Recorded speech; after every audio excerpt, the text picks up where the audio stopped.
Eh bien, bonjour à toutes et à tous et bienvenue sur Ypon, le live. Aujourd'hui, je suis avec toi, Sébastien, et je suis pas qu'avec Sébastien, puisque je suis avec Olivier Bonjour à tous. et Manon, Bonjour, bonjour. et on va vous parler de ce qu'on a pensé de Lyoncraft. Alors, en fait, depuis tout à l'heure, je les montre, mais je vous montre même pas qui c'est, donc c'est génial. Et chacun de nous avons participé à Lyoncraft donc cette année 2025. C'est la troisième édition de Lyoncraft. Cette année, comme l'an dernier, elle se passait dans. Il y avait 4 salles, donc une conférence globale. Il y avait une salle pour les ateliers, une autre salle pour les ateliers, qui était convertie en salle de talk discussion le soir. Et il y avait une salle en bas aussi, qui n'était pas présente dans la première édition de Lyoncraft, qui diffuse aussi des talks.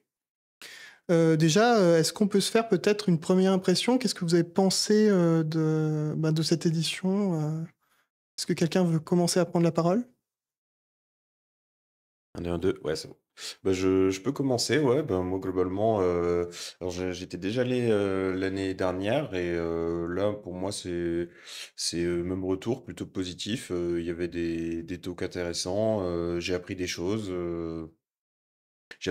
et puis globalement, les talks, les speakers étaient bons. Donc voilà, moi, plutôt positif globalement dans l'ensemble. Pour ma part, du coup, c'était également positif. Du coup, je suis presque un habitué, on peut dire, parce que du coup, on n'a loupé aucune session Lyoncraft avec Ypon. Du coup, j'ai fait les 3 dernières éditions et celle-ci aussi m'a pas déçu. J'ai appris des choses également. Et du coup, j'ai également trouvé les réponses que je suis venu chercher, notamment sur des domaines comme l'event sourcing. Mais du coup, on va en reparler plus tard. En tout cas, ouais, bien satisfait dans l'ensemble de cette session, encore une fois. Et puis pareil, vraiment une journée toujours très constructive d'un point de vue apprentissage, donc c'est franchement top. Le tout dans la bonne humeur, faut le dire. C'est vraiment un plaisir à chaque fois d'y aller. L'organisation doit être monstrueuse derrière et c'est franchement top d'organiser ça chaque année. Voilà, voilà. Et du coup, est-ce qu'il y a quelque chose qui vous a déplu en particulier, quelque chose que vous auriez à dire qui s'est pas bien passé sur cette édition? Est-ce qu'il y a quelque chose qui a quand même dysfonctionné, un truc qui était moins fluide que les années précédentes, quelque chose que vous voudriez dire là-dessus? Moi, j'ai juste, alors c'était un peu un détail plus technique, je pense, mais c'était pendant la conf justement de l'event sourcing. Il y a eu un petit problème au niveau de gestion de micro. Et du coup, bon, en vrai, ça a été quand même plutôt bien géré. Les speakers, ça se voyait qu'ils étaient habitués. Et puis pareil, ils ont pu un peu rebondir, mais il y a eu des changements entre le micro au niveau de la tête, là, ou un micro main. Du coup, il y a eu un peu, ça fait perdre un petit peu de temps sur les questions à la fin.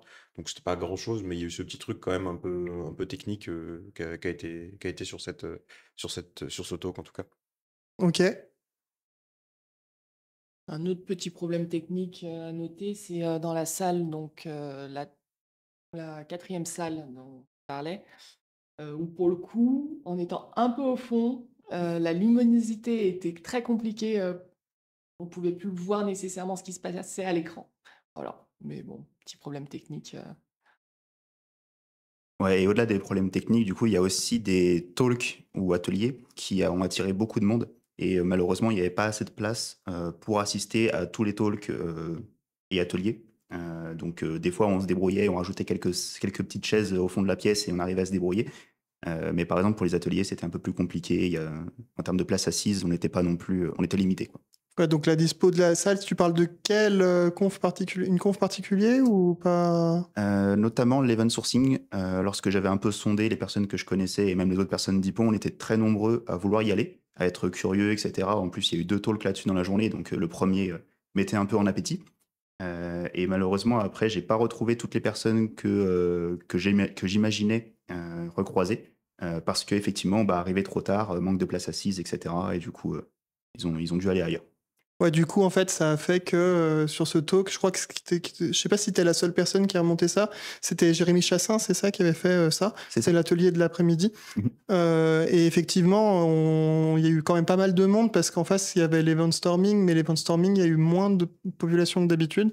Et peut-être que effectivement, moi, j'avais vu un peu les retours qui avaient été faits à Lyon Craft par au groupe des crafters, qui remontait un peu ça aussi, qu'on n'avait peut-être pas bien géré sur cette session. Et du coup, il y a des gens dans le chat. Donc bonsoir à Nano Crazy Alien et à Big Mr Coffee, qui disent c'est que ça a été victime de son succès, peut-être. Enfin, en tout cas, c'est ce qui est dit sur ça. Et hello. Et du coup, est-ce qu'il y a autre chose, quelque chose, vous pensez, qu'on pourrait améliorer? Est-ce que, par exemple, sur la nourriture ou sur quelque chose, il y a quelque chose qui vous allait ou vous allez pas, ou vous avez des choses à redire? Donc d'un point de vue nourriture, ce que j'ai trouvé très appréciable, c'est qu'il y a eu énormément les demandes, besoins de chacun étaient pris en compte, notamment pour les régimes spéciaux et ça franchement, c'est très cool de le faire. Quand il y avait pas quelque chose de directement disponible, il y a toujours eu la possibilité de commander, pour certains cas, donc ça, c'était, franchement top. Par contre, il y a toujours une difficulté au moment d'aller manger. Pour, finalement, avoir son repas au complet. Parce que bon, ça vient au fur et Oui, à mesure. Et c'est oui. vrai que, de là à savoir exactement ce qu'on est censé avoir et finalement, arriver à tout récupérer, c'est une petite chasse au trésor. Eh bien, pour redire d'ailleurs, oui, c'est vrai que pour repréciser, il y avait des personnes qui apportaient des sortes de paniers avec la nourriture à chaque fois, mais pas les mêmes types de nourriture, des fois tous les burgers, tout, etc. Et du coup, oui, on pouvait pas avoir forcément tout d'un coup. Par exemple, on pouvait ne pas avoir ces sortes de frites de patates douces en même temps que le burger, en même temps que la coleslaw, etc. Donc oui, oui, il y avait, on voit bien le truc et effectivement, je sais, enfin là c'est avec le traiteur aussi qu'il faut voir ça. Donc ça, je connais pas les détails. Donc si dans le chat, il y a des gens qui n'ont pas eu de frites, d'accord. Et du coup, désolé. Mais normalement, il y avait quand même les quantités. C'est juste que ça arrivait pas au même moment. Donc voilà. Ouais, et même, je suis même pas sûr que tout le monde était au courant qu'il y avait des frites, parce que par exemple, bon, j'ai eu la chance de faire partie de ceux qui avaient eu un repas complet, et j'étais arrivé vers du coup un autre gros pipon, où quand ils m'ont vu, ils étaient un peu surpris de voir que eux n'avaient pas le repas complet. C'est juste qu'ils avaient même pas en visu tout ce qu'il y avait à manger, quoi, en soi. Voilà. Ça peut venir de là aussi. Eh bien, très bien. Est-ce que maintenant, il y a d'autres choses sur peut-être est-ce que sur la logistique, est-ce qu'il y a des choses, genre par exemple, est-ce que vous entendiez le bruit d'ailleurs ou pas? Est-ce que vous avez réussi à vous déplacer d'une conf à l'autre? Est-ce que vous l'avez fait? Qu'est-ce que vous avez fait en fait dans votre journée? Est-ce que vous avez fait du couloir? Est-ce qu'il y a des choses un peu globales hors conf que vous avez fait, etc. Est-ce que quelqu'un veut dire un truc là-dessus? Je vais peut-être prendre la parole du coup en premier. Pour la partie logistique, comme les autres années, je trouvais que c'était bien. Il y avait facilement moyen de circuler. On retrouvait facilement des personnes qu'on cherchait, parce que c'est pas non plus un endroit qui est trop vaste, on va dire. Et il y avait toujours cette proximité qui était possible avec les speakers. Du coup, après une conférence, on pouvait très bien aller échanger avec eux, etc. Donc en termes de logistique sur ce point-là, non, aucun retour négatif à faire. Oui, ok. Ouais, je rejoins ce que dit Olivier. Globalement, j'ai pu passer d'une salle à l'autre, et ça, c'était plutôt bien. Alors, j'ai pas l'impression que ça a été plus gênant que ça, mais il y avait quand même le fait que quand on allait de la salle au rez-de-chaussée, enfin à l'étage en dessous, Pause and play? ouais, c'est ça, plug and play, et que après par exemple, on voulait aller au talk dans la grande salle, dans la salle principale. Il y avait une après-midi, enfin pendant l'après-midi, il y avait un atelier justement sur l'event sourcing, mais on passait au milieu de l'atelier. Ah oui, ok. Donc il y avait, alors j'ai pas l'impression que ça ait gêné les gens de l'atelier ou nous, mais c'est juste, je me dis, ah ouais, on passe au milieu, peut-être ça peut interrompre quelque chose, ça peut déranger. Donc il y avait ce détail-là, mais voilà, sinon, globalement, la gestion des salles et pouvoir changer, c'était bien fait, quoi. Donc ça oui, c'est par rapport au lieu. En fait, on a une scène principale qui est à droite de l'entrée, Quand on va tout droit, on a une salle d'atelier là qui est fermée, et ensuite quand on va à gauche, on a une sorte d'endroit qui est une sorte où on peut manger normalement habituellement, et où qui fait aussi le passage donc vers il y a l'endroit où on peut poser nos vêtements, donc une sorte de vestiaire. Qui est vestiaire qui, comme chaque année, est un vestiaire libre. On a personne qui s'en occupe, donc on sait qu'on peut tout à fait se faire voler des choses, mais bon, je crois pas que c'est arrivé. Et ensuite, on a l'étage en dessous, donc le sous-sol, où là, il y a la salle pose and play, où il faut descendre un escalier pour y aller.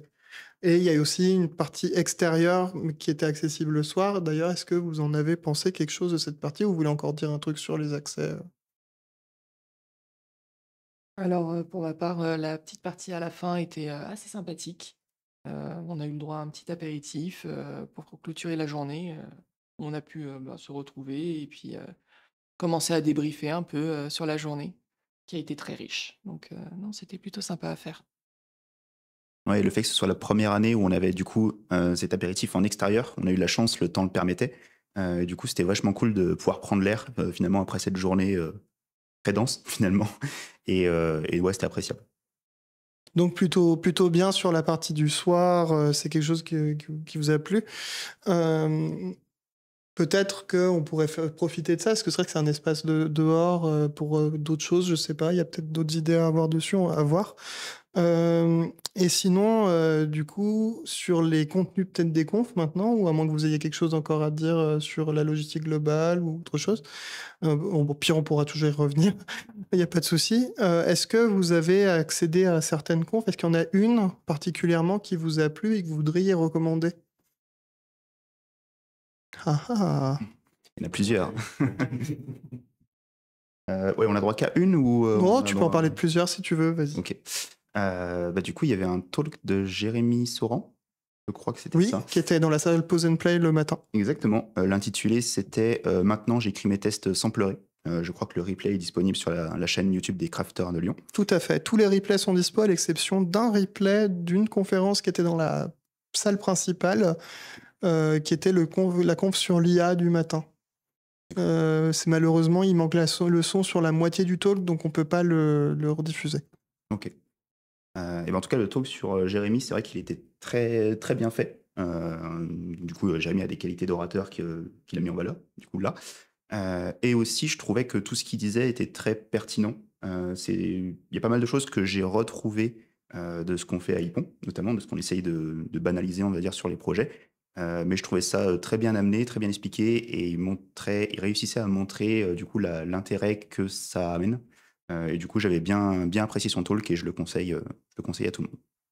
Et du coup, oui, alors je sais pas si quelqu'un peut remettre le lien au passage, mais en fait, ils sont disponibles, les replays, sur la chaîne des Crafters de Lyon. Donc, si jamais on va sur le site de Lyon Craft, d'ailleurs, au passage, on a ajouté les liens dans chacun des talks. En fait, dans chacune des fiches, on a ajouté la vidéo incrustée. Donc, on peut tout à fait y accéder avec ça. Donc, n'hésitez pas à jeter un coup d'œil. Donc, c'est sur le site lyoncraft.fr, lyon-craft.fr. Et on a en gros toute la salle 1, donc la main conférence qui est dispo. Donc, la halle, ça s'appelle la halle. Il y a une playlist associée à chaque fois, à l'exception bien sûr du premier talk. Et la deuxième accessible, c'est Pause and Play. Et par contre, on n'a pas, par exemple, les sessions du soir. Par exemple, les Lightning sont pas dispo. Voilà, c'est tout. Quelqu'un veut parler d'autres talks qui lui ont plu?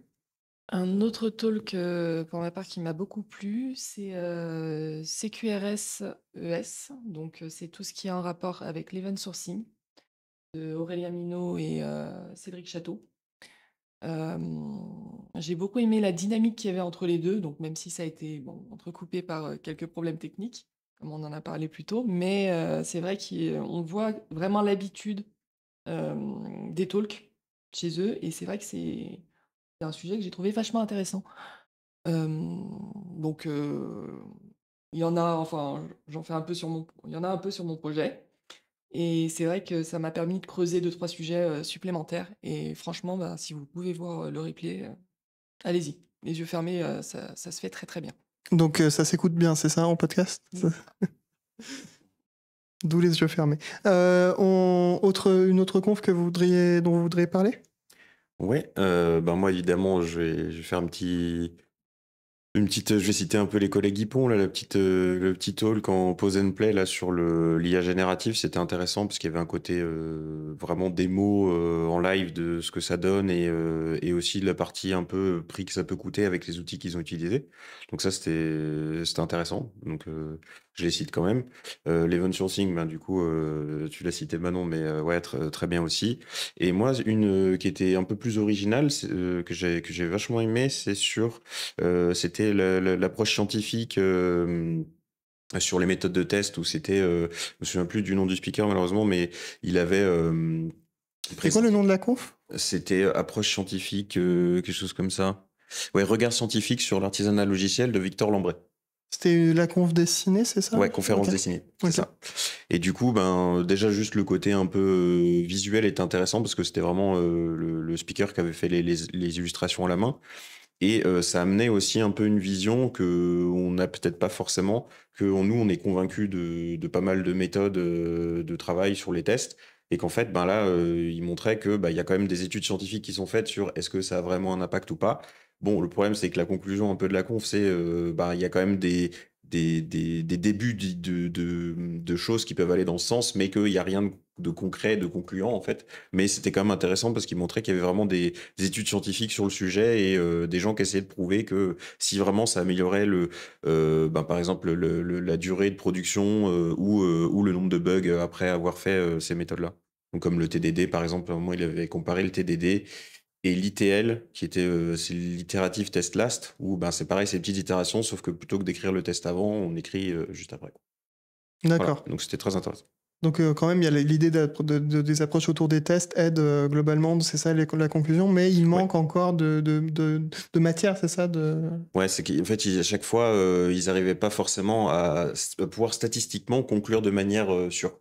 C'est-à-dire qu'il y a quand même eu une étude, justement, là, sur la dernière dont je parlais, où ils ont vraiment fait des groupes de tests et tout ça, donc ils pouvaient pas conclure que le TDD était mieux que l'ITL, ou que la méthode classique, mais ils arrivaient quand même à dire que, ben, en fait, le fait de faire des petites itérations, ça, par contre, ça avait un impact positif. Voilà. Il y avait quand même cette conclusion-là, mais après qu'on fasse les tests avant ou après, ils pouvaient pas de manière significative dire c'était mieux TDD que ITL et inversement. Ok. Voilà. Et que ça dépendait même du public qui était étudié. C'est vrai que ça, c'était assez cool qu'il ait pensé à vérifier s'il y a un public senior ou un public plus junior, Mm. quel impact ça a ou en sortie d'études directes. Donc ça, c'était ouais, franchement top. Est-ce qu'il y a d'autres confs? Ah oui, tu veux dire un truc, peut-être? Bah, éventuellement, ouais, il y avait. Alors, c'est pas une conf, mais du coup, il y a aussi l'atelier qui avait été animé justement par Jérémy Chassin, on en parlait tout à l'heure sur l'event sourcing CQRS, qui suivait du coup la conférence par Aurélien Minot et Cédric, j'ai oublié le nom, Château. Et du coup, c'était un atelier assez sportif à suivre.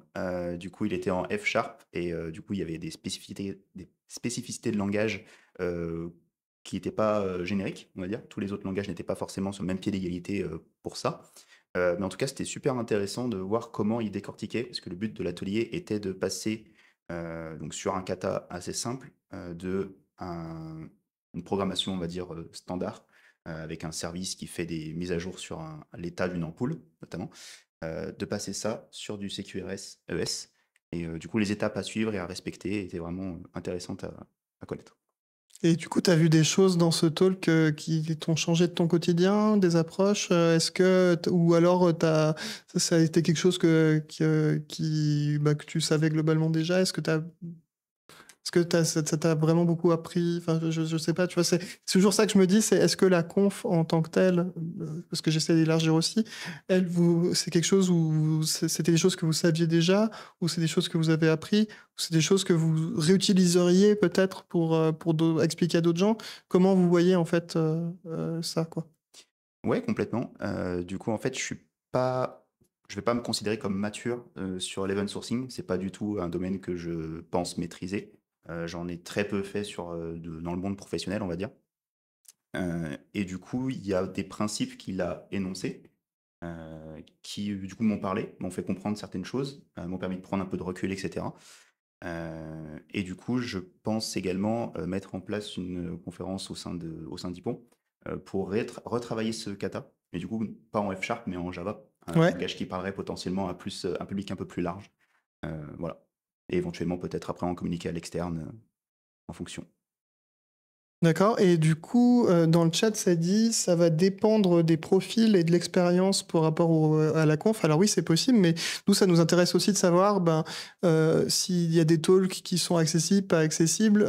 Normalement, la conf Lyoncraft, c'est une conf qui est censée être assez accessible. Qui est pas forcément là pour les gens qui veulent aller plus loin. On avait fait une conf pour ça qui s'appelle Xcraft, qui a un autre format de conf et que on n'a pas renouvelé. On ne sait pas si cette année on fera d'autres confs encore, on ne sait pas trop comment ça se passera. Et juste pour dire, voilà, je fais partie des organisateurs ici et du coup, on n'est pas. Enfin, des fois, on décide un peu tard. C'est une conf, d'ailleurs, même Lyoncraft, c'est une conf qui se décide un peu tard. On n'a pas l'habitude de prévoir énormément de choses. Et la conf Lyoncraft, c'est une de celles où on prévoit le plus malgré tout, par rapport à tout le reste de ce qui se passe chez les crafters de Lyon.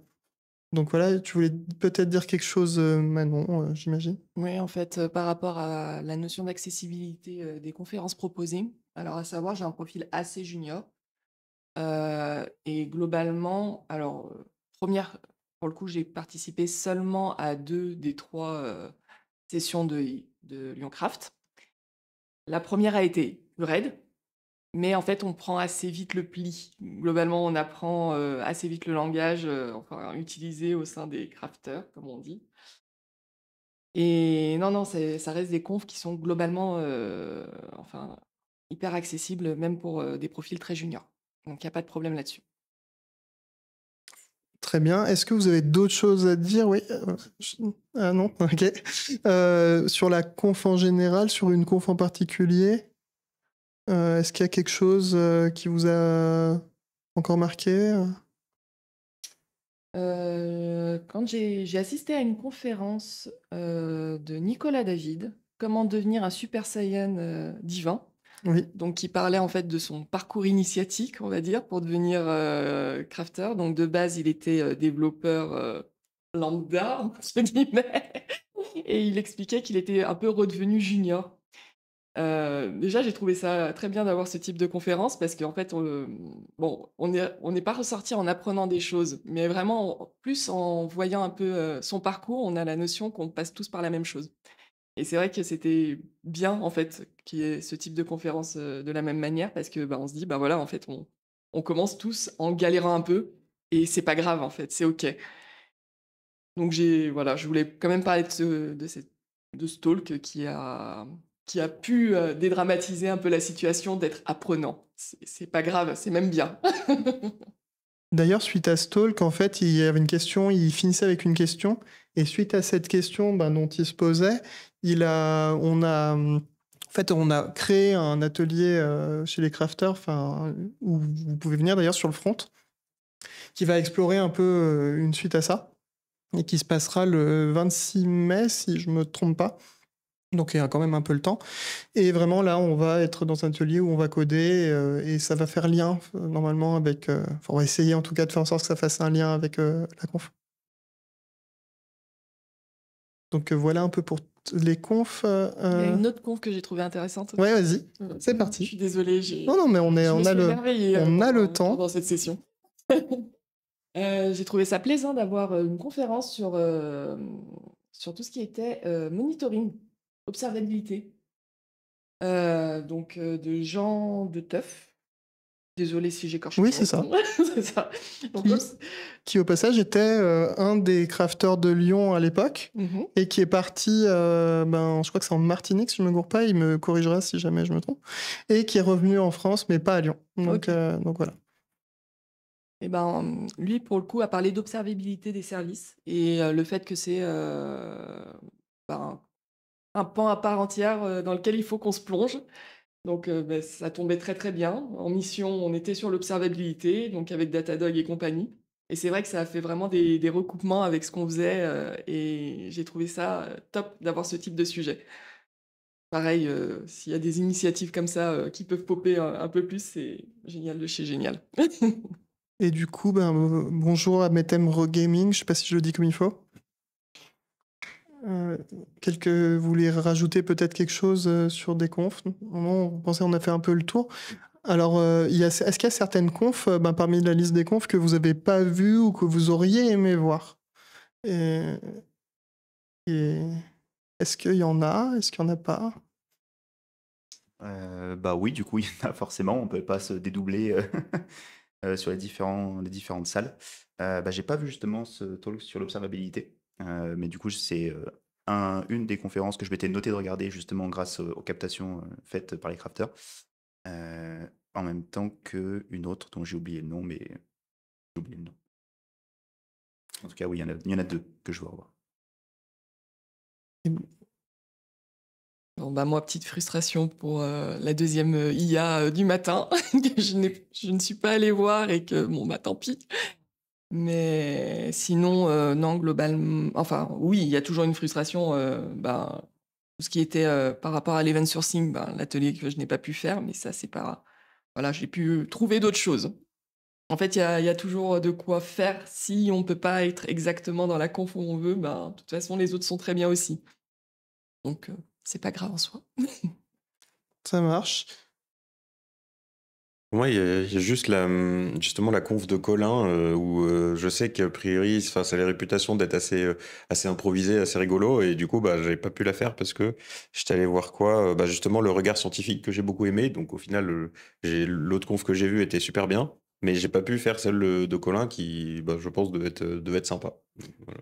Et oui, d'ailleurs, oui, c'est vrai qu'il y a eu plusieurs confs, qui des fois se ressemblaient dans des thèmes. On parlait de l'IA le matin, on pouvait pas faire les deux IA qu'elles étaient en même temps. Alors ça, c'est aussi lié à d'autres choses, c'est que à la base, il y a des confs qui devaient pas avoir lieu dans cet ordre-là. La conf d'IA du matin, elle était prévue au deuxième slot, mais en fait, j'ai plus le nom de la conférencière, Marie, je sais plus comment, je suis désolé. Marie-Alice Blett, qui a dû changer son talk avec Céline. Et c'est pour ça qu'on s'est retrouvé avec deux confs en face, ce qui n'était pas prévu à la base. Donc voilà, il y a eu deux, trois aussi choses que même moi je savais pas forcément totalement, mais qu'il y a eu des ajustements qu'il y a eu parce que niveau orga, on était moins d'orga pour aider un peu à ce que les confs se passent bien. Donc tu as peut-être ressenti ça en disant que pour les phases de questions, des fois ça ramait, peut-être que ça a été ressenti. Globalement, ça a été un peu ressenti, je crois, d'ailleurs, sur la conf. C'est un peu lié à ça, globalement. C'est lié au fait que chacun était très très occupé côté orga parce qu'il nous manquait un peu de personnes. Sinon, à part ça, nous, la conf, il y a eu aussi une phase où il y a eu du streaming dedans et des captations des photos. Donc, il y a eu les captations plus les photos. C'est vrai que sur la salle principale, le son est retransmis dans la salle, alors que dans la pause and play, moi, c'est moi qui était à la régie, je retransmettais pas dans la salle. Côté captation, alors j'ai plus, je sais que moi j'ai eu un problème avec la conférence de Anne et Philippe. Faut que je me remémore un peu tous les noms, qui étaient sur leur Rex sur Oxo. Et le problème qu'il y a avec cette conf, en fait, c'est que sur les Mac, en l'occurrence, j'avais plein de petits problèmes avec la carte d'acquisition, avec le dédoublement, enfin tout un tas de problèmes un peu techniques, qui fait que j'ai pas pu le capturer. Et il me semble que c'est Adrien qui enregistrait la conf dans la halle. Qui a retravaillé ça pour rajouter les slides. Voilà. Donc c'est pour ça qu'on a le talk qui est dispo et qui n'était pas dispo tout de suite quand on les a republiés. Et sinon, globalement, moi, j'ai pas eu trop de couacs à part ça sur les enregistrements. Et je sais que cette année, il y a eu des photos. On a proposé, et je crois que personne n'en a pris, des cordons qui permettaient de savoir si on voulait être photographié ou pas, si on voulait pour le droit à l'image finalement. Ils étaient à l'entrée. Si on mettait le cordon, on savait que vous ne vouliez pas apparaître sur les photos, et sinon oui. Ou sur les captations, j'imagine. Ça aurait été un peu compliqué sur les captations, pour tout vous avouer. Mais pourquoi pas. Et je crois pas qu'il y ait quelqu'un qui l'ait pris d'ailleurs. Je ne me semble pas. S'il y a quelqu'un qui a pris la... Ah oui. Donc on a peut-être des photos où il y a... Parce que les photos sont dispo. D'accord. Et ben à voir si sur les photos il y a des gens qui ont le petit cordon histoire de les virer. Mais je crois pas. Je pense pas. Et alors, pour info, les photos, elles sont disponibles sur le site. On a mis un lien à la place du lien de la billetterie, donc c'est tout à fait possible d'y accéder aussi. Donc n'hésitez pas à faire un tour. Donc voilà un peu pour tout ça. Et puis il y a eu aussi Arthur, je sais, qui est passé un peu. Je crois qu'il y avait d'autres gens sur la halle qui aidaient Adrien aussi.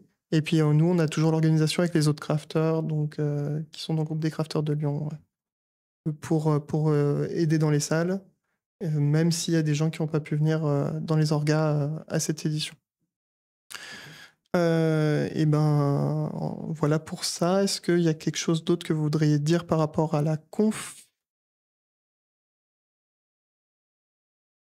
Bah, vite fait, du coup, vu que j'ai refait le programme, c'est vrai que il y a une conf aussi que j'ai vue que j'ai pas mal aimé, c'était sur avec Damien Carbonelli, et j'ai plus la deuxième personne, qui parlait du cost of delay, donc d'une méthode de priorisation qui permet en fait de mettre au même niveau aussi bien des US, donc des demandes métiers, que des chantiers techniques par exemple qui sont plutôt poussés par les équipes de dev.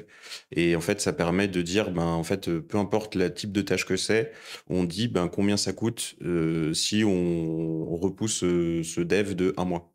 Et du coup, ce qui permet de mettre en lumière, parce que souvent sur les projets, on a un peu du mal des fois à pousser des chantiers techniques parce qu'il y a toujours des US à faire. Et du coup, là, ça permet de les mettre ensemble et de dire, bah, en fait, si on traite pas ce sujet technique, ça va coûter plus cher que de faire l'US métier en fait qui est demandé.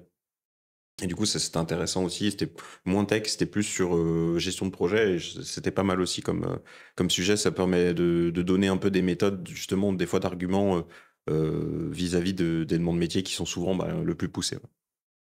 Bah d'ailleurs, par rapport à ça, les confs, elles vous ont paru plutôt techniques, plutôt pas techniques. Est-ce que vous auriez aimé quelque chose de particulier là-dessus? Ou c'était OK, globalement, il y avait un peu de tout et c'était tout bien équilibré? Non, je trouvais ça bien équilibré. Après, j'étais un peu plus attiré, on va dire, par la partie technique. Mais du coup, j'ai pu faire un atelier dans l'après-midi qui a pu rattraper ma soif, on va dire. Et non, c'était bien aussi d'avoir des sujets qui étaient plutôt macro, qui traitaient des sujets plutôt macro, et qui n'allaient pas vraiment trifouiller dans le code, etc., et qui prenaient un peu de recul justement sur un sujet en particulier.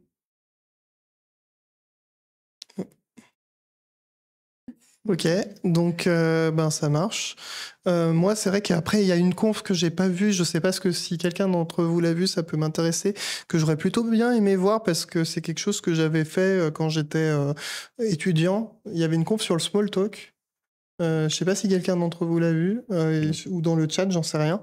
Moi, j'ai toujours pas vu le replay, donc je pense que j'irai regarder parce que ça m'intéresse un peu. Et voilà, donc c'était globalement ça, moi, ce que j'avais. Et sinon, bah, voilà, moi, j'ai juste passé ma journée finalement dans Pause and Play. Donc j'ai quand même réussi à manger un peu le midi, donc tout va bien. Mais après, voilà, on fait ça aussi parce qu'on a envie de partager. Et puis je suis assez content de la qualité des captations, donc n'hésitez pas à aller les regarder. Et suite à la conf, la conf, donc, elle dure une journée. Il y a quoi? Il y a 150 personnes, ish, à peu près, qui sont sur cette conf, qui peuvent y accéder. Donc ça compte dedans les speakers, etc., parce que tout ce qu'il y a. Normalement, alors je sais pas à quel point c'est avancé, mais on a le détail, on met toujours le détail sur la page du site des frais de la conf. Donc en fait, on essaye d'être le plus transparent possible. Sur ça, il faut savoir que les frais, ils avaient été avancés comme chaque année. L'an prochain, ça sera plus idem qui pourra avancer. Ça sera nous, les crafters, on a créé une association. Du coup, ça sera de nos fonds qu'on pourra avancer. Sauf que, vu la quantité à avancer, on ne sait pas encore trop comment ça se passera, si on fait une conf l'an prochain ou pas. Donc, on ne sait pas encore trop pour la suite ce qu'on fera. Par rapport au format de conf, on est hyper libre, donc on est hyper content si jamais il y a il y a des retours là-dessus, s'il y a des idées que vous voulez partager encore, n'hésitez pas à les envoyer. On a quelques personnes qui nous ont déjà fait part d'idées, mais n'hésitez pas à ajouter votre pierre à l'édifice. N'hésitez pas aussi à aller sur le Discord des crafters, qui est disponible si vous allez sur notamment n'importe quel endroit sur Meetup. Il y a potentiellement un lien qui va traîner pour le Discord. Là, je ne l'ai pas là tout de suite, désolé. Donc voilà pour ça. Et on a eu aussi autre chose qui n'est pas organisée par les crafters de Lyon. Alors oui, déjà juste avant, est-ce que quelqu'un d'entre vous a été à la soirée speaker avant la conf ou il n'y a que moi qui étais? J'étais pas speaker, du coup. Oui, personne n'y était. Ok. Ben oui. De toute façon, je me rappelle même plus de toutes les personnes qu'il y avait, mais effectivement, il y avait plusieurs personnes qui ont donné un talk chez Hippon, qui étaient invitées à la soirée speaker aussi. La soirée speaker, elle se passe le jour d'avant la conf, donc en gros le dimanche, c'était le soir en bar. Et en général, c'est un endroit où on se retrouve pour que les speakers puissent se faire connaissance, se poser un peu avant la conf. On avait, à la base, on savait pas trop si ça allait être dans un bar ou pas, mais ça a quand même été dans un bar. Donc voilà, moi je trouve que ça s'est plutôt bien passé, mais je suis parti assez tôt finalement, donc voilà. Et il y avait les boissons qui étaient dispo pour les speakers notamment. Donc voilà pour ça. Et encore autour de la conf, on a aussi le groupe en fait de Hack Your Job, donc qui est une association aussi qui était sponsor comme chaque année. Et d'ailleurs, c'est super cool parce qu'on a cette année, le sponsoring était plus large que l'an dernier. Donc on a pu avoir pas mal de sponsoring, donc on est très content de pouvoir avoir ça. Notamment Hippon était sponsor pour la première année grâce à ça. Et du coup, il y avait des packs autour des... Par exemple, c'était un pack à 3000, je crois, si je me gourre pas, pardon, où on avait soit 5 places et pas de présentation au début par la boîte, ou soit 2 places, mais une présentation de base. C'était ça le système de sponsoring pour les gros sponsors. Puis après, on avait les packs VIP qui étaient moins chers. Alors, je ne sais plus la valeur. Je ne sais pas si c'est pas 500 €, un truc comme ça, avancé, à vérifier. Il me semble que c'est ça. Et là, pour le coup, c'est moins d'avantages, mais on a quand même le logo sur le site, etc. Donc, on a eu pas mal, du coup, si vous regardez sur le site, on en a eu pas mal par rapport aux années précédentes.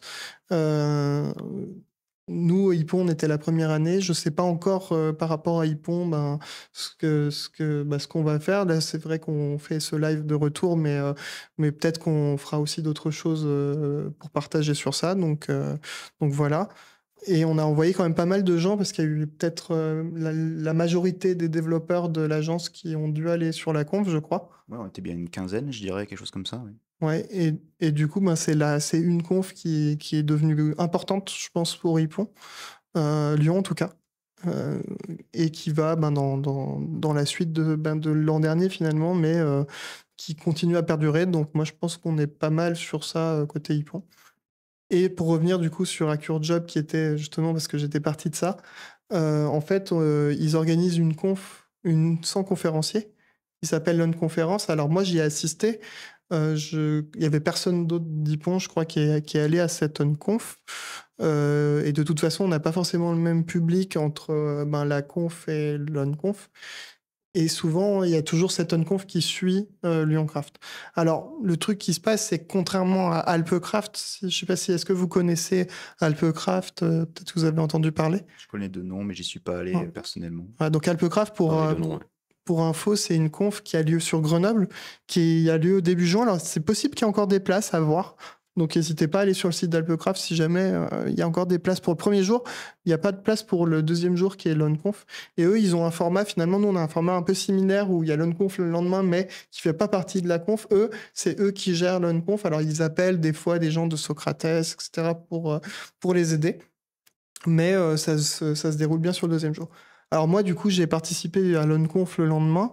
Je trouve que c'est toujours chouette à faire. Si vous n'avez jamais fait d'Unconf, c'est vraiment un truc qui est intéressant parce qu'en fait, vous venez, il n'y a pas de conférence prévue. C'est les participants qui font la conf. Du coup, au moins, vous pouvez vous y retrouver pour un lieu d'échange où vous pouvez proposer même un talk, si vous voulez. Vous pouvez proposer un atelier. Vous pouvez vous poser une question. Peut-être que vous avez une question sur quelque chose où vous voulez des réponses de par la communauté. C'est le bon endroit pour ça. Et on peut faire tout un tas de choses qui vont... là, c'était pas axé spécialement sur le craft. Ça pouvait être plus large sur le métier de l'informatique. Donc, c'est assez large. Donc, moi, j'invite tout le monde, bien sûr, d'aller faire ça. Des fois, il y a des moments thématiques et des fois, non. Ça dépend. Donc voilà, je sais pas si ça vous aura intéressé d'aller éventuellement à une OnConf. En tout cas, moi, je vous y invite. Voilà. Donc, ensuite, Alpecraft, c'est en juin. N'hésitez pas à jeter un coup d'œil. Sur la chaîne Hypontech, nous, j'ai pas trop prévu de live encore prochainement, mais n'hésitez pas à nous donner des idées et dans l'assistance, si vous avez envie de faire des choses, n'hésitez pas à me dire. Je sais pas si vous avez un truc à rajouter par rapport à ce qu'on s'est dit sur nos retours Lyoncraft. Peut-être un petit mot pour la fin, du coup. Merci à toi, Anto, et à tous les crafters, encore une fois, d'avoir organisé tout ça. C'est vraiment c'est vraiment une conférence à laquelle on prend plaisir à venir. On apprend des choses, on recroise du monde, parce que du coup, c'est aussi une conférence lyonnaise où on recroise pas mal de collègues, etc., avec qui on partage les mêmes courants de pensée, on va dire. Et du coup, c'est toujours agréable de pouvoir se retrouver comme ça à Lyoncraft autour de sujets intéressants. Ok, mais du coup, voilà, y a pas, nous, ce qu'on vous remarque, alors peut-être qu'il y a un truc à faire en termes d'ouverture sur ça, on voit qu'il y a quand même une bonne partie des personnes qui viennent qui sont des personnes qui sont déjà venues potentiellement à d'autres confs. Il y a quelques personnes qui sont jamais venues, mais voilà.